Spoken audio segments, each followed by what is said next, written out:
Hiram is a poet, an essayist.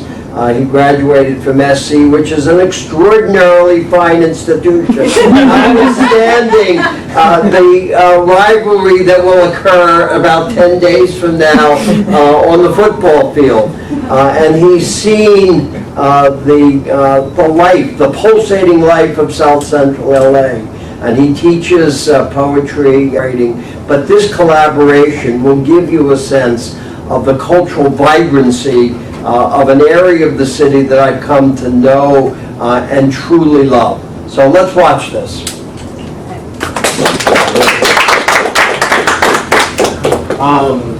If you don't mind, since we got a nice little group here, one of the experiences that I love more than anything is hearing poetry and reading it at the same time.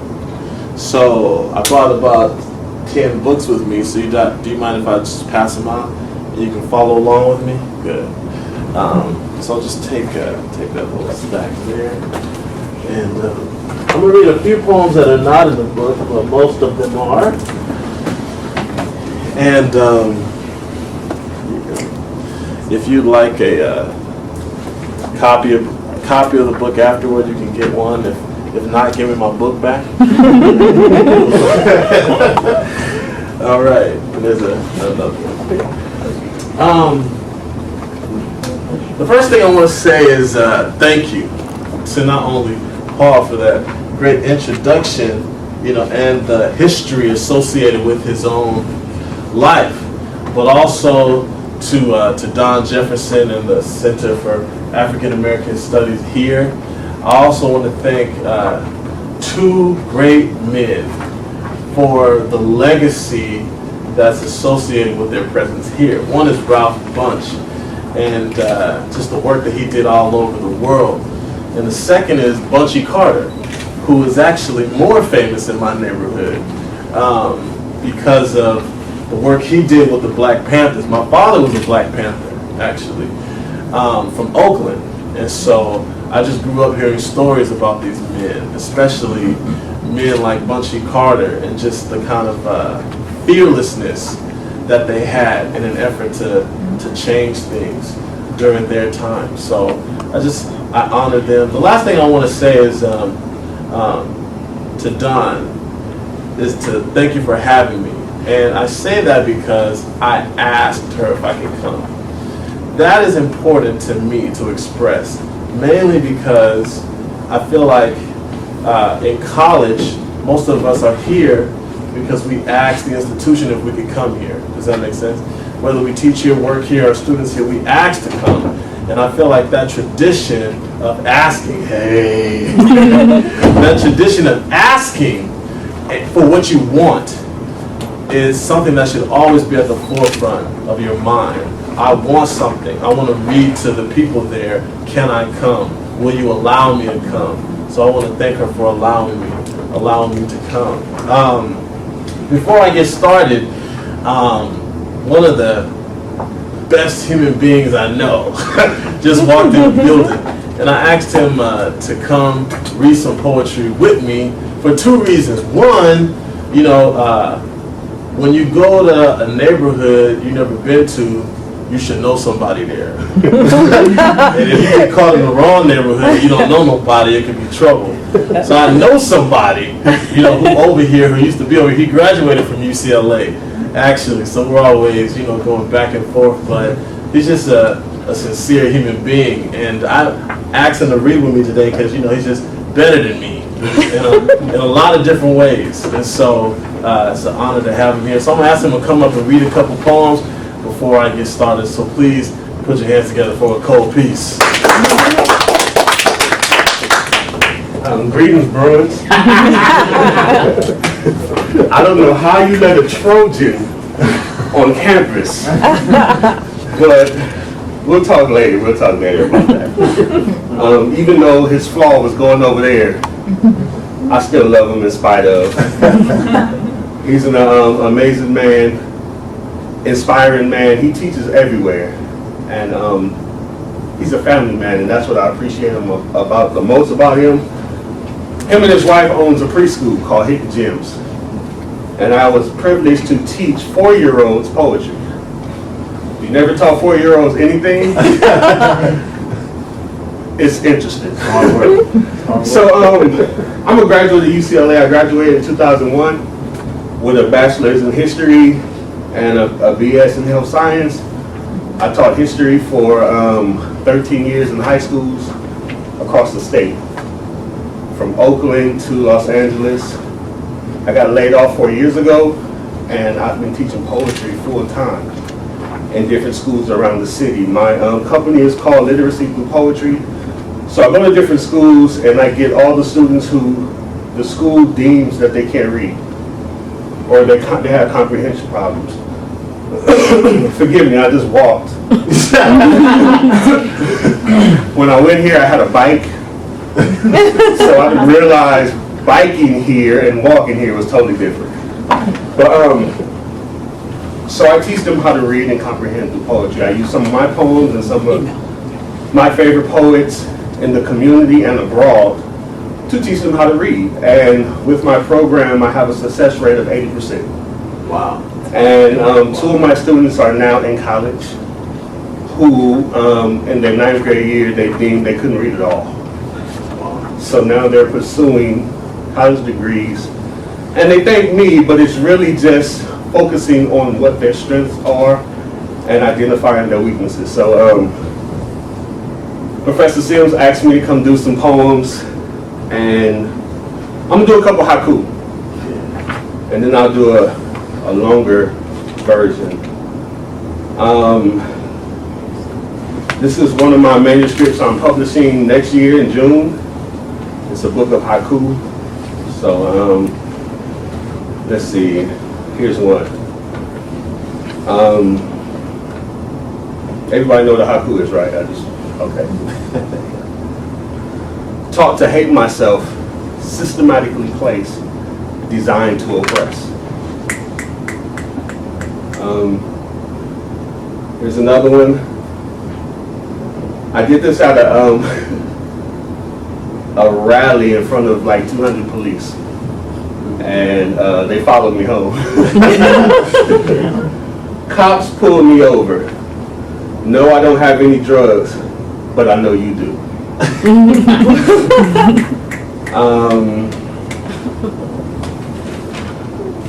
I taught PE for a little while, so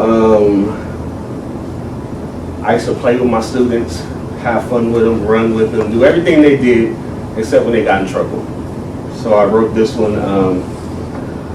We had just won a basketball game, and this student was one of my troubling students, but I loved him, but he was just always troubling. So, true story, we was playing basketball, we won. I did not slap you, I just high-fived your face, so why you tripping?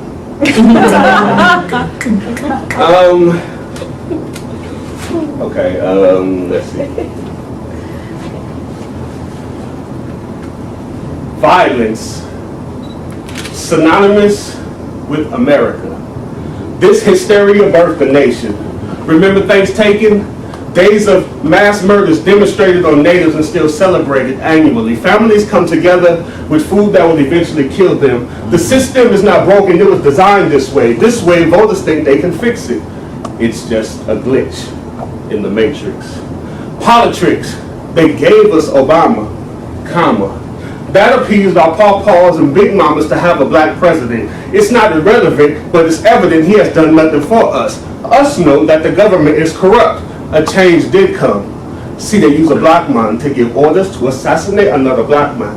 Bush 1, Bush 2, Clinton could have done, but they didn't. They black-faced it. See, America is violent. If you live in LA, you should remember the Zoot Suit riots.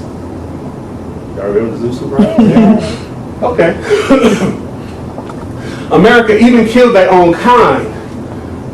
Sandy Hook, Columbine, Hatfields and McCoys, Hamilton and Burr, Timothy McVeigh. Violence is wrapped up in this country's DNA. War. Good God. What is it good for? Operation Desert Storm, Vietnam. Who dropped the bomb on me? Nagasaki, Hiroshima. Weapons of mass destruction. Nagasaki. Hiroshima, Black Wall Street, weapons of mass destruction. Nagasaki, Hiroshima, Black Wall Street, weapons of mass destruction, but America is the only country to have ever used them. Thank you.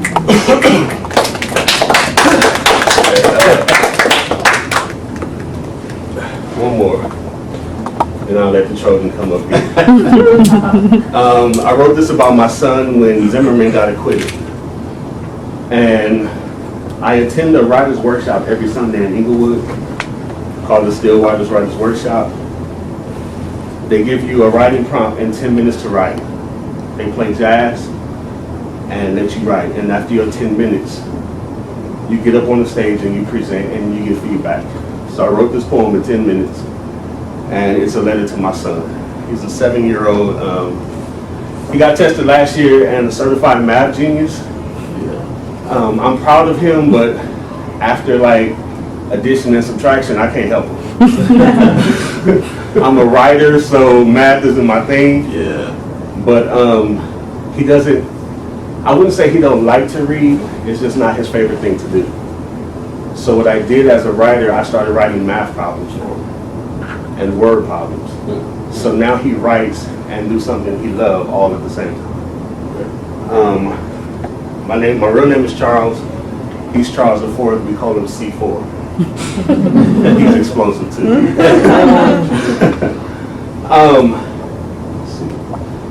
Dear C4, in 11 years and 9 days, you'll be 17. Graduating high school and well versed on the rules of this game called life. Practice now, get your ritual down on how you have to roll the dice. See, you will always have to get double so you can shoot up the ladder. America ain't no candy land for African. This field has cavities, filled with casualties, so be careful, because trouble will always try to find you. It's trivial, pursuit is crazy. They want to catch you playing solitary, but sorry, I will never allow it. Because you are part of a village, and we practice I declare war. So you will learn chess, and they will teach you logistics, special weapons and tactics, and rigorous courses on hand-to-hand combat. I know you don't understand now that Jax helps build your hand and eye coordination. In this war, someone may get wounded, so it's a must that you learn to be precise with them tweezers for an operation. Concentration is a necessity. Heads down, thumbs up allows you to feel energy. You risk your divinity not knowing who your ancestors are. See, they set the bar. I cannot leave you in limbo. You are in line with your lineage. He's coming to UCLA. You are in line with your lineage, so follow the leader. And this is why Daddy will never just let you win. You have to practice and be disciplined so that you can understand I'm just preparing you for this world that we live in. I love you. Nakupenda. Signed, Big Tall Daddy. Thank you.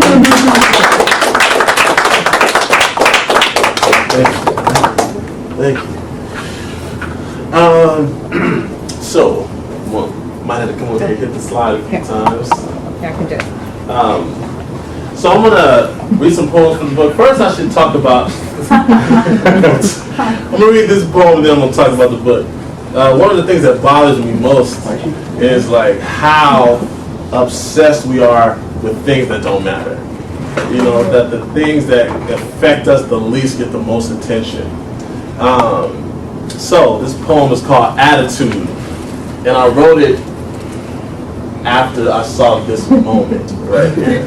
You know, and after it happened, like at a press conference, someone asked, it was like the next day, Obama was reporting on the war in Afghanistan, and somebody was like, excuse me, Mr. Obama, we can talk about that later.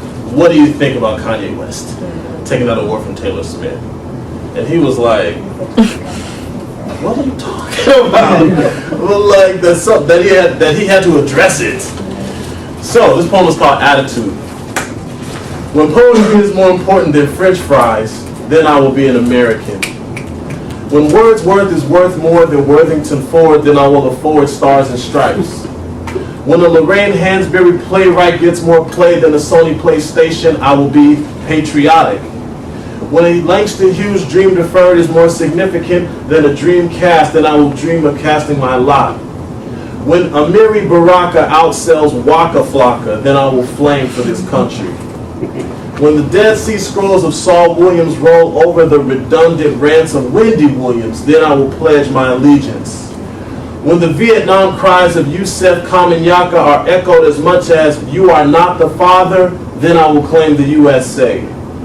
When Wanda Coleman's ostinato vamps get more vamp than skinny white vampires on the CW, I will W on salutes.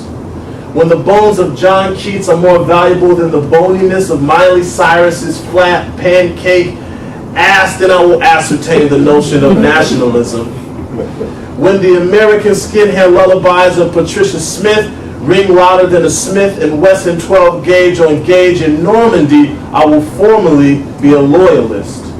When Edgar Allan Poe beats Pepsi, when Phyllis Wheatley beats Wheaties, when V. Colley beats Sara Lee, when Sekou Sundiata beats Doritos, when Pablo Neruda beats Nabisco, when Walt Whitman beats Walt Disney, when Allen Ginsberg beats Geico, when Charles Bukowski beats Monica Lewinsky, when Emily Dickinson beats Dickin Kardashian, then I will put my hand over my heart. When poetry is more important than bullshit, then I will be an American.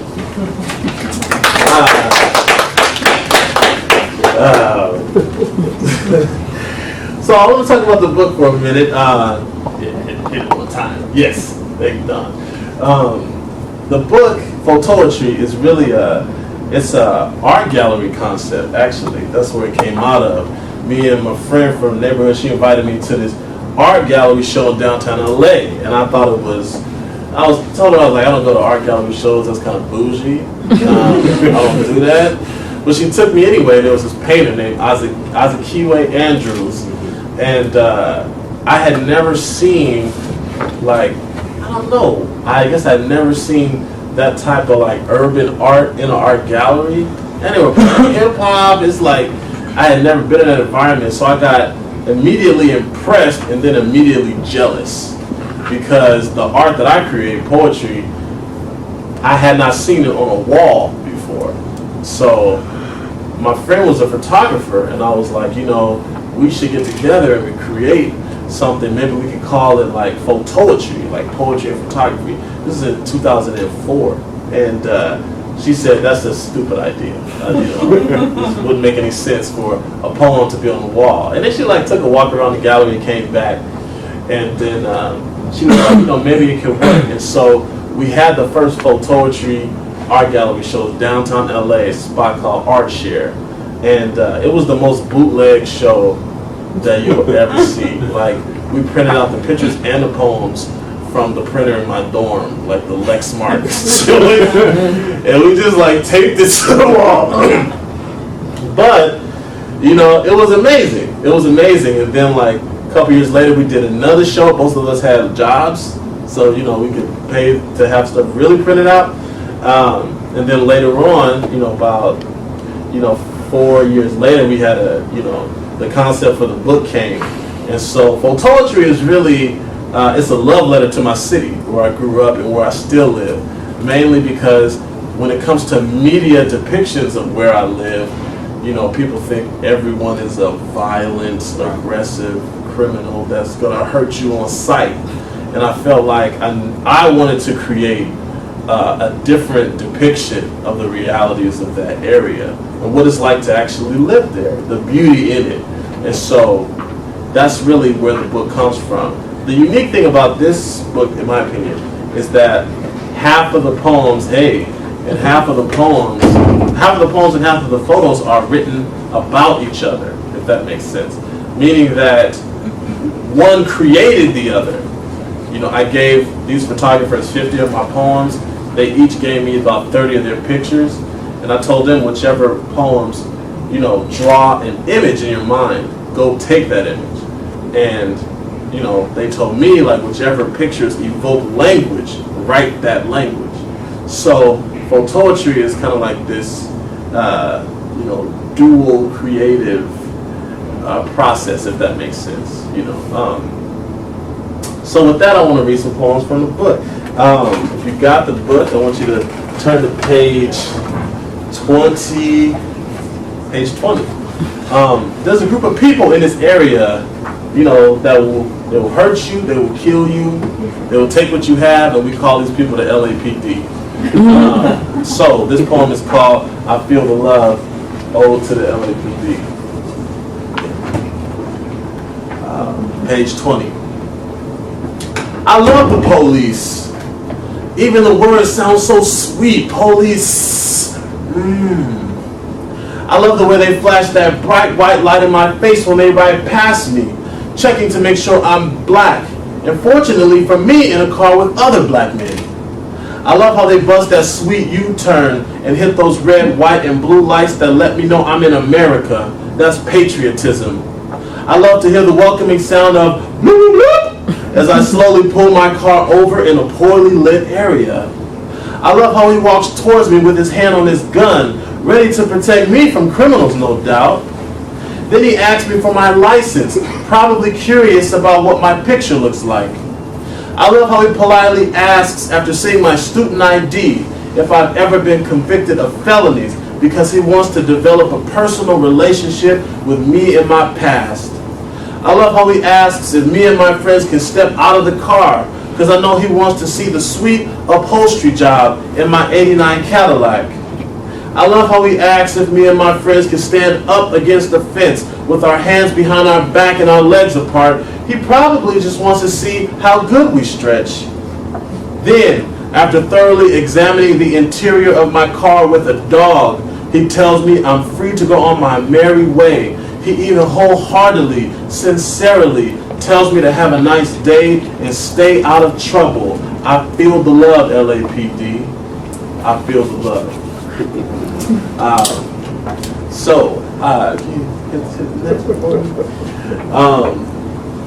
One of the experiences that I have often is, just like being around people who are struggling, but they are still loving. When I was 14 years old, you remember this TLC song came out called Scrubs? I hated that song because the girls in middle school would point at me like, no, I'm like 14, like I'm not supposed to have, I don't have a job or money, but my wife, I met her later on, and she was one of the few people that I met in this area who just, she didn't care about how much money I had. So we have had and continue to have a lot of loving broke experiences together. like right around the 25th of the month, we'd be at the Costco, because you can eat a hot dog for $1.50 and a drink. So for y'all starving students, hit up the Costco when you're struggling. This poem is called Romance with a Scrub for Sharice. It's on page 56. She has held my hand under South Central moonlight on a full belly of cup of noodles. She has played footsie with my unapologetic leg in the back of 5 different Burger Kings. She has pondered the future of our family 5 generations in advance over tall champagne glasses full to the brim with Tampico punch. She has washed my hair with all 10 fingers, moving through Negro scalp while we soaked together in Dawn dishwashing liquid bubble bath, because she loved me, and I know it. She has held me under dark lovers' blankets in giggling silence as we hid from the landlord. She has huddled me and our children together in one small corner of the room, next to the borrowed space heater when the gas company refused to wait another week. She has kissed me on the neck, left cheek and her right palm at the DMV as we put the car in her name to get the tags. She has placed my hand over her womb to feel the gentle kick and heartbeat of another legacy over the simple, clean cotton dress she wore last time she was pregnant and the time before that, because she loved me, and I know it. I do not know what we will have or not have in these latter days, but we will have all the treasure we can find in each other's eyes, all the riches we can excavate in long committed embraces. She loved me, and I don't mind going half on a Happy Meal, as long as we can both still say, I'm loving it. It's romantic.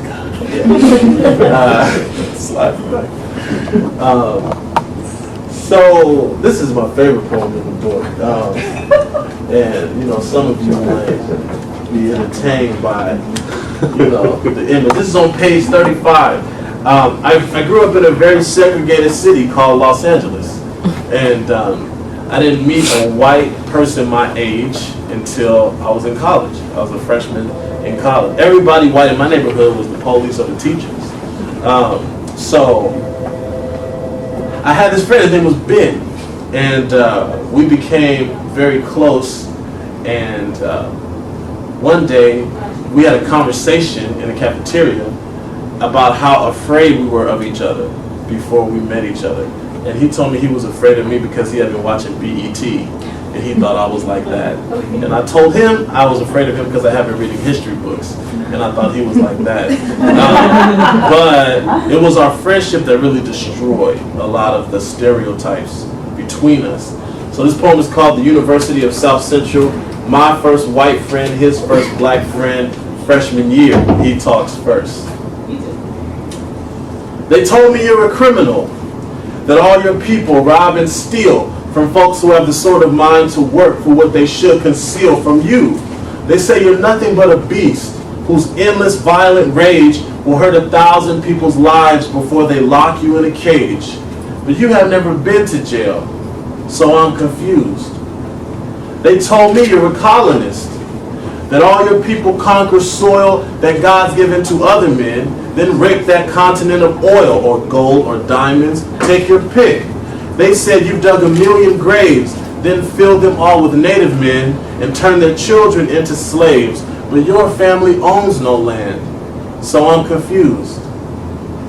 They told me you're a welfare case, that all your people break their necks to claim their government handouts and pray for reparation checks. They said you waste our tax dollars on aid that you don't really need, then spend our country's charity on menthol cigarettes and weed, but both your parents work full time, so I'm confused. They told me you were filthy rich. You own the towns and own the shops, own the bridges, own the roads, own the judges and the cops, own the prisons and the jails, from east to west, from north to south, and never worked for any of it, born with silver spoon in mouth. But you don't even own your car, so I'm confused. They told me you're a deadbeat dad. You spread your seed all over town, then lie. Deny the fact that you screw anything that's not nailed down. Rather than raise your bastard children, all your time is spent in court, begging judges not to take your meager wage and child support. But your mom raised you all your life, so I'm confused. They told me you're a junkie, that white folks got the cash to buy the kind of drugs you snort and sniff and shoot from needles to get high. They said that all you trust fund snobs pop pills and smoke your crystal meth to function, just to study, while you half near drink yourselves to death. But you have never drank or smoked, so I'm confused. They said to stay away from you, but I didn't. And now I know, after knowing you, that somebody lied to me. So, the next one I want to read is about an experience that occurs in too many neighborhoods, you know, not just mine. But I went to school at Photoetry, which is right on the corner of Exposition and Western. And one thing I remember was that there were several girls in my class who were the smartest people in the class, and they would just be gone for 3 weeks at a time. And when they came back, I would ask them, where were you? And they would all say the same thing. They would say, I was pregnant. And I didn't really understand what they meant at 14 or 13, but as I got older, you know, I figured it out. And now I have 3 daughters. And I wrote this poem for them, an address to them. It's on page 80. It's called A Grandfather's Wish, for my 3 daughters. I hope you will never need this, never. But if shame begins to gnaw at your reasoning, if the desire to redirect a fallopian mistake outward begins to cloud your better plans, if the fear of telling us seems like an ocean compared to the small puddle of a $315 adolescent right, then think again and bear the coming storm. I hope you will never cross this dark valley. Never. But if you find your hands under the weight of an unwanted plus sign, if you grapple with the conflict of what you were taught versus what you have done, if you are determined to bury yourself behind a fig leaf secret, think again and get yourself ready for what's coming. I hope this thought or curse or lesson or multitude of uncertainties will never come to your doorstep. But if your coming motherhood be unplanned, unwanted, unblessed, unrehearsed, undesired, unmerited, or unthinkable, know that anything and everything can change.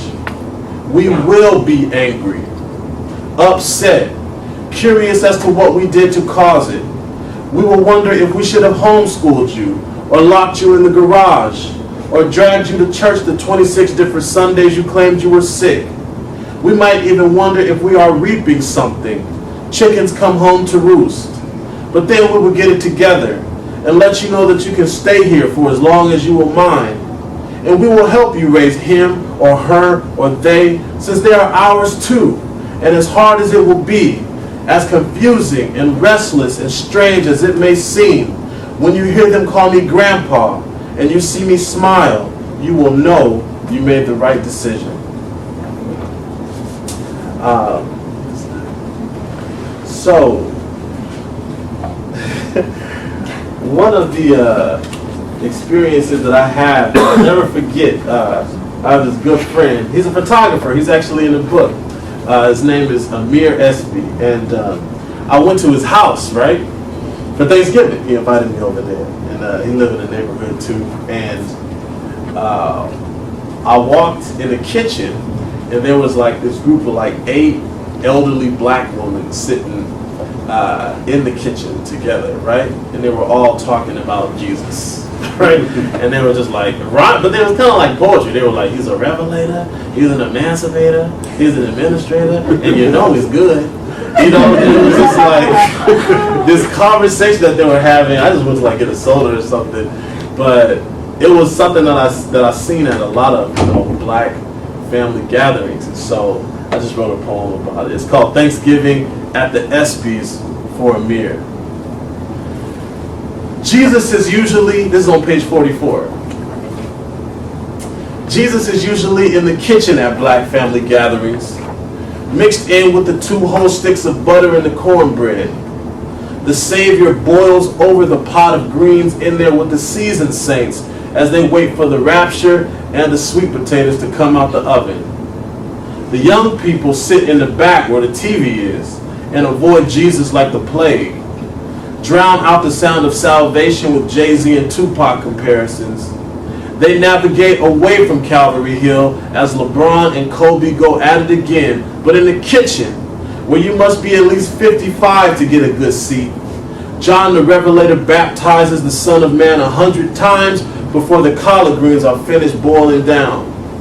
And young people need to get their act together. And young people need to find good jobs. And young people need to stop listening to rap music. And young people need to stop having babies before they're married. And young people need to come back to church. And then, finally, the food is ready. And generations of young people pour out of their respective rooms, and we all pray to God for blessing our family to come together. And we eat the spoonful of Jesus mixed in with the potato salad, while Amir tells me, welcome to the family.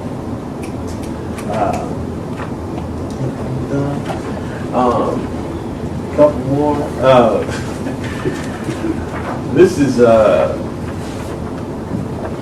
based on a place I like to go. Anybody eating taco trucks in here?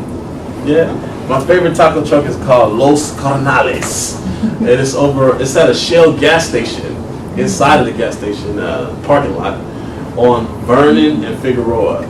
And I always tell people that I want to have my 5th wedding anniversary there. And then just, tell people to dress up. And then, when they get there, they'll see that it's a taco truck. But the food is the bomb. But more than that, it's like one of the few places where I just see blacks and Mexicans just, hanging out, eating, no problem. So this is called Los Carnales for Andrea, page 40. Ain't no talk about immigration over here. No mention of the DREAM Act and how tax dollars might be wasted. Ain't no talk about how it used to be us working at AutoZone and now it's all them. No mention of our laziness or their work ethic. Just blacks and Mexicans marinating in carne asada beef under boiled onions and drinking horchata dipped out of a multicultural melting pot. Ain't no talk about the Crips versus 18th Street feud going on right now, or how Gardena High has a small race riot every March during the last week of school. Ain't nobody arguing over how 67th Street used to be all black and now it ain't. Or people mumbling under their breath about how they taken over. Just 25 El Salvadorians and me and Andrea, standing up eating tacos because nobody needs chairs at 11 p.m. next to the Shell gas station. Ain't nobody running their mouth about the Treaty of Guadalupe Hidalgo, or how this was their land first, or how Olvera Street, the first street in LA, was Mexican. No discussions on how they work the jobs nobody wants anyway, or how almost every major street in LA has a Mexican name.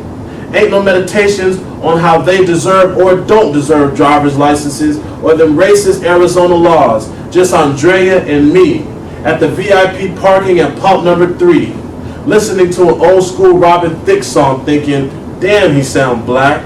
And damn, these some good tacos. And damn, this is way better than that nasty garbage they sell at Taco Bell and Jack in the Box. And damn, it's good to see blacks and Mexicans stand together without fighting or shooting over the scraps we gotta share on Figueroa and Vernon.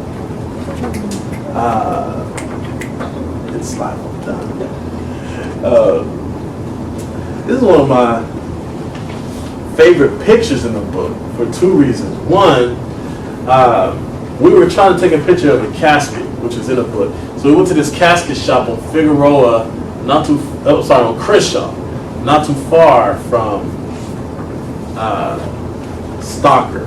And so we went in there and asked, and this lady came out eventually, and she was like, you know, I own this place, this is my shop. And so she had this tattoo on her neck, right? It said Street Life, and I asked her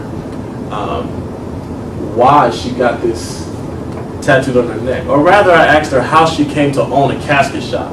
Because there was only like one casket in there. And I was like, where's all the rest of them at, you know? But she said that, you know, she sold like most of her caskets online. She said she sells like 50 caskets a month on the internet. And she said, basically, when I was young, I was gangbanging. And she said, I always wanted to be a businesswoman. And I looked around and realized that all my friends were dying, that all of them were getting killed. And so I realized that if I wanted to be a businesswoman, the best thing to do would be to open up a casket shop. And so she did that. She says now she makes over like 50 grand a month, right?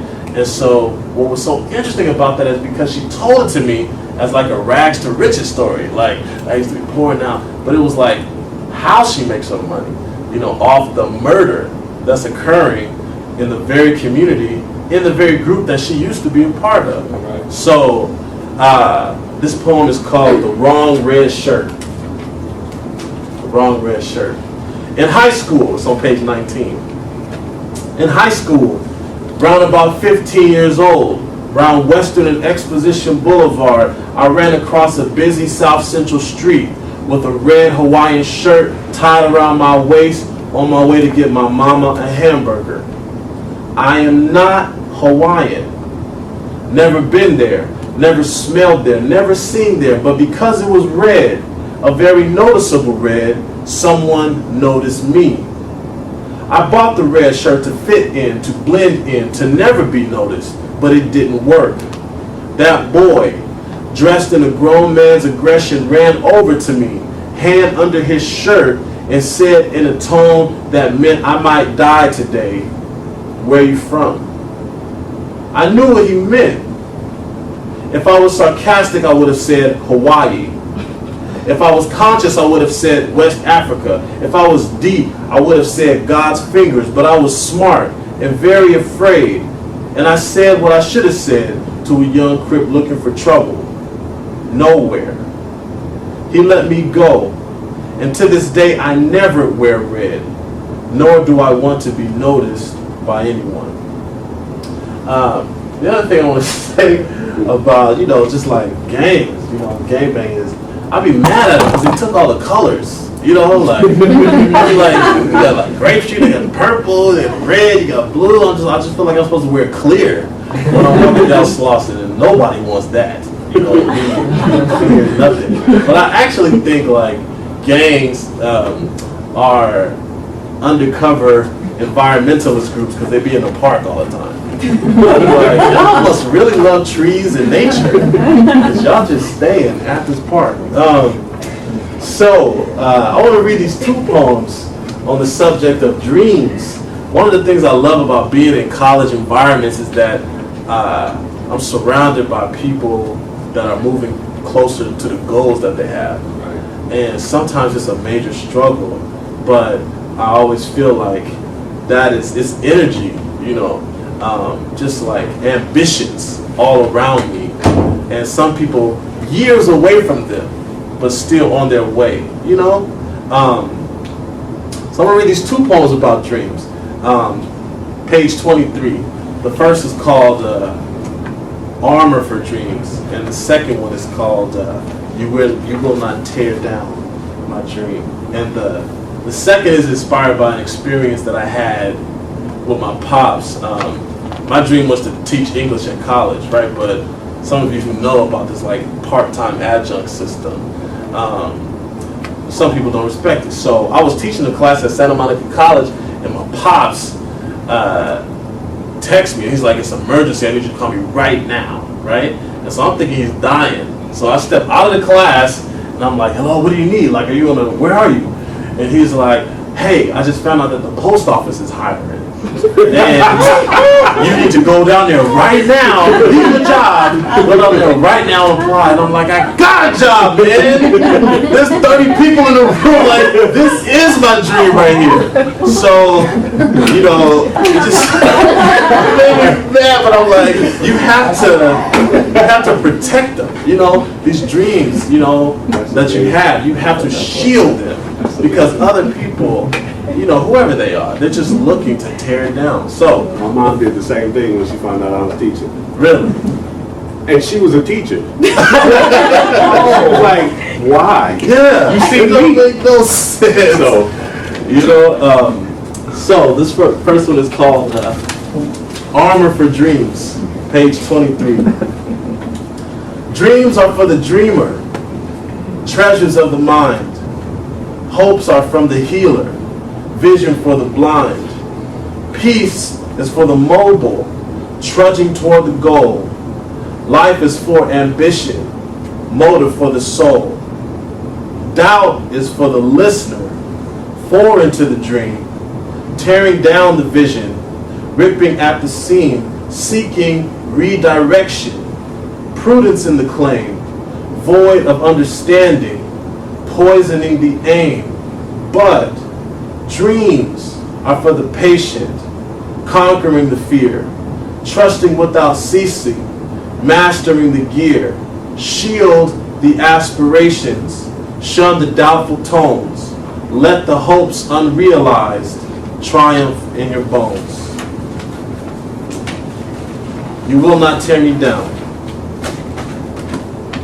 You will not tear down my dream. You may try to chop at it with your axe of doubt. Try to dig out the fertile ground it has taken root in so that it topples to the ground. You may try to stab it in its side with your sword of fake concern. You may try to burn it with your gas can full of liquid reasons why I should do something more stable, but you will not tear down my dream. You may try to turn it to stone with your Medusa snake hair, yellow glowing eyes of discontent. You may curse it to every member of my family with your forked tongue. You may try to strangle it with your bare hands until its neck is red from your choking grip, but you will not kill my dream.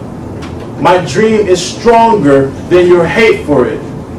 My dream lifts weights every day at 24-hour fitness so it can punch your doubt in the face. My dream bought a pair of Ninja Turtle Speedos and swims laps in the pool with Michael Phelps every day of the week, whether he's high or not.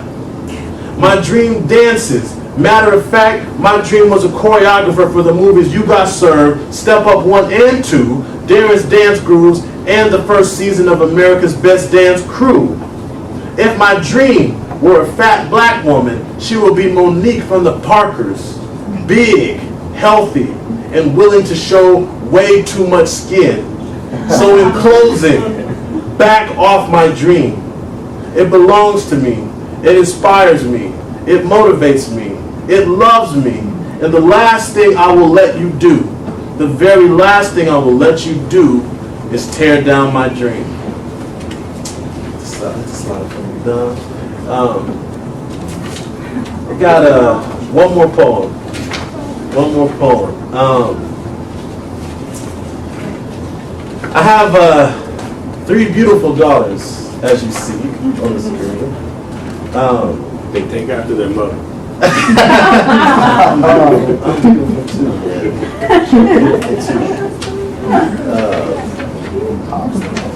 hold on 1 second. Let me find the poem. Yeah. And this is Christina on the bottom. She's 4 now. This is Hope. She's 3. And Naomi, she's 1.5 now. And my wife put this picture on Facebook, and she got mad at me because I said that's the most beautiful stack of bills I ever seen in my life. And but they're the most amazing part of my existence. You know, those of you who have children know that they are motivation for living. Right. You know, and every day my daughters get up and they come up to me and say, Papa, you should get up and go to work and make that money. And I'm like, all right, I'll do that. Every day I think about calling in sick. They'd be like, nah, you should go to work. So I love them very much. Anybody in here struggle with math at all? A couple. All right. So this poem is called The Gift of Numbers and Arrows for my daughters. I used to hate math. Considered it enemy to my lyrically infested cognitive ambitions. Considered them enemies and weirdos who love the warmth of a quadratic equation. Considered them foes whose vocation it was to teach me the labyrinthine functions of a graphing calculator as if I would ever love it. I hated math. I used to dream that algebra would die in a forest fire. I used to hope and pray that calculus would pick a fight with Mike Tyson and get bit up. I used to dream that geometry would swim out to the Bermuda Triangle, never to be heard from again. And then I saw them, one, then the other, then the other. The most beautiful calculations God ever gave breath, my babies, clothed neatly in isosceles, acute and obtuse milliliters of love. So I started counting. 5 trifold fingers plus 5 more on 6 beautiful baby hands, that's 30.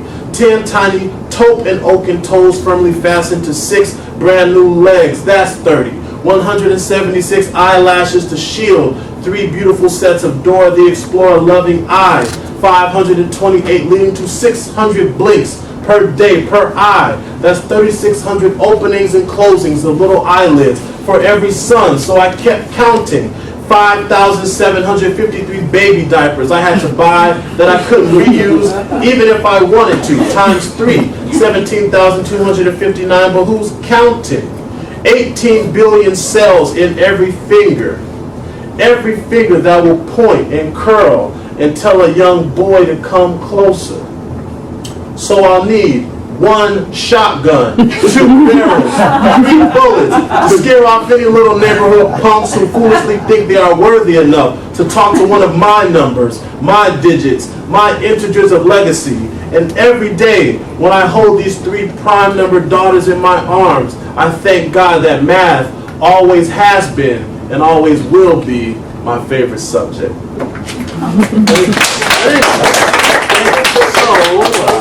I want to open it up for any questions that you might have about the book, the process. you got a poem you want me to read that I didn't read, I'll do that too. Any questions that you might have about the work? I have a quick one. Yes. How long did it take to put the whole book together? The poems, you know, poets will probably attest to this. You write them over time, you know. So it's essentially, you know, when the inspiration, when the thought, when the idea is full. In that sense, I mean that you have so much to say about something that it's ready to come out. So the poems I wrote over, you know, the course of several years, but you know, the book itself took about 1.5 years to put together, and you know, it was just an amazing experience. One of the things that I remembered, I talked to Lindsay about this, was rejection, because you know, I would give them my poems, and if I didn't like the image that they took, you know, I told them, you know, I might reject it or turn it down. And they did the same thing with my poems. You know, they were like, you know, if I wrote a poem about their image and they felt like it didn't match well, they could just say, you gotta write something else. So that happened a few times. It didn't happen a lot, but it happened a few times where people were like, this doesn't go with my work. So that process was interesting about, you know, creating something that the other creator would be happy with. So that was difficult, but it took about 1.5 years. Yeah. Any other questions? Any other questions about the book? About the work? Yes? Can you talk a little bit about what got you into writing poetry, or when did you begin, and like just your journey? Gotcha. The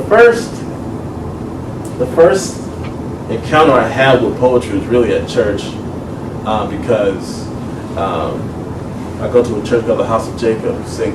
My mission's in Compton, but there are missions all over the country. And in every service, right before the sermon, there's something called an opening lesson, where they read a passage. And most of the time they read from Psalms. So King David is really the first poet that I really became acquainted with. And he's just honest, you know. And in some of the poems, he's just like, you know, I love God and He's great, He's gonna protect me. And in other poems, he's like, I'm scared. You know, this host is encamping against me. And I feel like the honesty in those songs, you know, connected with me as a child. But I really started writing poetry because I was reading greeting cards. My mom would send me to Thrifties, which is now a Rite Aid, to buy lady products.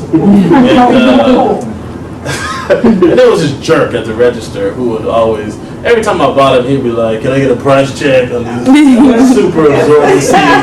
You know, so that made me like not want to go to the register. So I just stayed there reading greeting cards for hours. And so there was one poet named Emily Matthews, and she wrote condolence cards, and she wrote, you know, cards for different occasions. And so a lot of love poems in those greeting cards. So I would copy them down and give them to girls at school. And that's how I got like my first 3 girlfriends, all with Emily Matthews. And then I started like, you know, I would change a line, right? Or I changed 2 lines so that they knew it was about them, right? Put their name in it or something. And then slowly I started writing more and more of it until eventually, you know, I was writing the whole thing. But I think I took college seriously. I took poetry the most serious when I met David St. John. He's a professor at USC, he teaches poetry. And that was the first time I ever met a poet before. And he's like, you know, this is my living. I teach poetry, I write poetry, you know, I study poetry. That's my whole life. And that job did not exist in my mind until I was 20. And so I always say, like, a good teacher will keep you interested, but a great teacher will make you want their job. And that's what happened. I was like, I want your job. So that's kind of different stages of my interest. But, you know, after meeting him, that's when I decided that, you know, I wanted to be a poet and teach poetry for the rest of my life. Any other questions? Yes, sir. How much of the ode to LAPD reflects your own experience? All of it. And I'm very careful, actually, to not embellish when it comes to my own experience, because I feel like if you do that, you will bring experiences to you that really you should not be experiencing at all. And I never in the poem talk about being beaten or shot or anything like that, because that's really not my experience with the police. But I've been harassed, ever since I was old enough to walk out the house by myself. But Tupac said something interesting. He wrote, these songs about police brutality, and he said he had never experienced it at all. He had never had not one negative encounter with the police until after those songs. He felt like, I'm going to speak for my community, right? But he had never experienced a negative encounter with the police. And then after those songs came out, every day he was getting hemmed up by the police. So I think, I think about that, and it's just important to not talk about experiences that you've never been through, because they will come to you. Right. And I don't want that. Any other questions? Any other questions? Anthony. What's your favorite type of poetry to read and write, and why? That's a good question. My favorite type of poetry to read. I mean, to be honest with you, like, Black poetry, African American poetry, they just speak to me in a totally different way. And I like a lot of different kinds of poets, Edgar Allan Poe, probably the first poet that I read and really loved. But the experiences of, June Jordan, of Mary Baraka, Sonia Sanchez, Kevin Young, the list goes on and on. Lucille Clifton, Quincy Troop, all of these people, like, they are writing about a reality and experiences that's a part of my own life, or my grandmother's life, or my mama's life, or my, it just speaks to me in a different way. I have not really been able to pinpoint it, like, this is why, but I read so many different types of poets, and those are the poets who have my attention on every page, so that's, I don't know why, but that's the reality. Yes. Can I respond to that? Yeah. We're going to have that be sort of the last comment. Sure. It's, for me, it's African American poets, and because I teach children, I love Shakespeare and Edgar Allan Poe and all of those writers, but for African American students, those books or those stories don't interest them. So they want to read stuff that interests them. Like I found, growing up in South Central with students now, they can care less about Shakespeare. Romeo and Juliet, they don't get to see them on a daily. But they do get to see Donald Goins. They do get to see Amiri Baraka. They do, and they see that every day in their life, so they see something that's relatable to them. And it's not the fact that they can't read, they see something that relates to them, and it's a page turner. And so when we, as African American poets, write, or we should write, we should get those books to our children, because they always say they can't read or they can't comprehend. But if you're not interested in something, then you won't take the time to comprehend it. You won't take the time to study and research it. You won't take the time to see those things. As I go through my programs, I always start off whichever neighborhood I'm in, because I teach everywhere, but it's mainly African and Spanish. So if I'm in a Spanish neighborhood, I'll bring Pablo Neruda, so that they can experience somebody who's their own people. And then as I go on, I'll introduce them to Shakespeare, I'll introduce them to Edgar Allan Poe, I'll introduce them to Mark Twain, I'll introduce them to different things. But to get their interest, they need to read about Man, John, and some of those things that they see in their actual neighborhood, because if not, it just won't happen, and they won't read it. So you give them something they can read, and it'll introduce them to other topics and other things, because reading will take you anywhere in the world, and all you have to do is open the book. But if they're not interested, they're not going to open the book. Absolutely. And